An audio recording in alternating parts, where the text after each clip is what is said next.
Saviez-vous que le jean que vous portez parcourt jusqu'à 1,5 fois le tour de la Terre avant d'arriver dans vos magasins? Afin de bien vous mettre dans le contexte, revenons quelques décennies en arrière. Le jean est un vêtement qui date du XVIe siècle. On a pu l'apercevoir dans les rues, les catwalks ou dans la haute couture. Il a également été utilisé afin d'équiper des navires. C'est Lévi-Strauss qui va en faire le pantalon incontournable qu'il est devenu, avec la création du 501 en 1890. Jean ou jeans? Avouez que la nuance n'est pas évidente.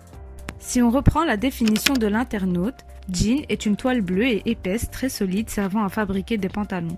Ce tissu permet également la création de vestes, de jupes et plein d'autres accessoires, mais dès le XVIIe siècle, le terme jean est aussi utilisé pour désigner le pantalon en lui-même.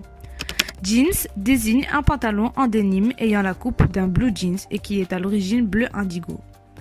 Dans l'histoire du jean, il faut également bien différencier deux matières différentes. Le denim, qui est un tissu de coton en armure de serge fabriqué à Nîmes, et la toile de Gênes, qui ne contient pas de coton, mais du lin et de la laine. Chaque année, 2 milliards de jeans sont vendus dans le monde. D'ici 2023, le marché mondial des jeans pourrait atteindre les 60 milliards de dollars. La ville chinoise de Xintang enregistre les chiffres les plus phénoménaux.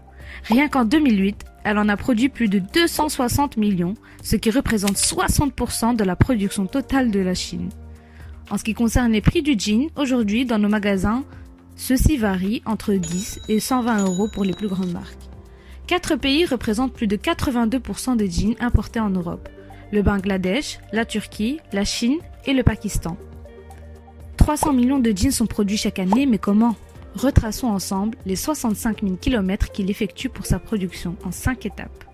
La première, la récolte du coton, qui se fait en Afrique de l'Ouest, au Bénin ou au Mali, mais aussi en Asie, au Bangladesh. C'est la matière première principale à la fabrication d'un jean. Les deux principaux producteurs de coton sont la Chine et l'Inde. Dans la deuxième étape, on passe du coton au fil textile, dans des filatures qui se trouvent au Pakistan ou encore en Italie. La teinture du jean se fait grâce à un pigment issu d'un extrait de plante venant d'Allemagne et qui donne la couleur profonde bleu indigo. La quatrième étape est la création de la toile du jean qui se fait en Tunisie ou en Chine. Pour finir, la couture et les finitions. Les accessoires viennent également de plusieurs pays différents. Les cuivres et le bouton viennent d'Afrique et les rivets en zinc viennent d'Australie. Après son assemblage, le jean est brut. Il subit ensuite une cinquantaine de traitements, dont le délavage, les rayons laser, de l'usure volontaire, etc. L'industrie du jean est l'une des industries les plus polluantes au monde. Le transport de votre jean se fait en bateau, en train et en camion. Il utilise du pétrole et dégage donc des gaz à effet de serre qui causent des problèmes écologiques. En dehors du dégagement de CO2 causé par les transports, il y a deux facteurs de pollution, l'eau et les pesticides. Saviez-vous que d'énormes quantités d'eau, pouvant aller jusqu'à 10 000 litres d'eau, sont utilisées pour la fabrication d'un seul jean, 4 000 litres pour la production du coton et 1 000 litres rien que pour la teinture? Les pesticides, détergents et colorants utilisés dans les jeans ont un impact nocif sur notre planète. Les jeans sont imprégnés de colorants chimiques et en 2012, une association a démontré que plusieurs marques utilisaient des produits cancérigènes et toxiques. Le port du jean n'a aucun risque, mais les polluants, eux, se répandent partout sur notre planète. Mais existe-t-il alors une solution pour réduire l'empreinte écologique du jean? Tout d'abord, qu'est-ce que l'empreinte écologique? Ce terme désigne l'impact négatif que possède un individu ou un organisme sur l'environnement. Une des solutions est le coton bio. La production de ce coton, certifié par des organismes indépendants, s'effectue sans utilisation de pesticides. La consommation d'eau serait plus faible et les cultivateurs bien moins exposés à des produits toxiques. Le coton bio, qui ne représentait que 0,1% des cultures en 2006, a malgré tout connu une croissance de 10% en 2014.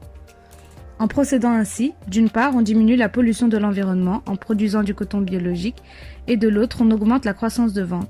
Il est donc possible de créer une croissance verte, qui est le fait de pouvoir promouvoir la croissance économique et le développement, tout en veillant à ce que les actifs naturels continuent de fournir les ressources et services environnementaux dont dépend notre bien-être. Certaines entreprises comme Levi's ont décidé de réduire leur impact écologique en diminuant l'apport en eau et en pesticides lors de la fabrication. Une autre marque, J-Star Rose, a créé une collection de vêtements nommée Forces of Nature qui confectionne ses articles avec des matériaux durables.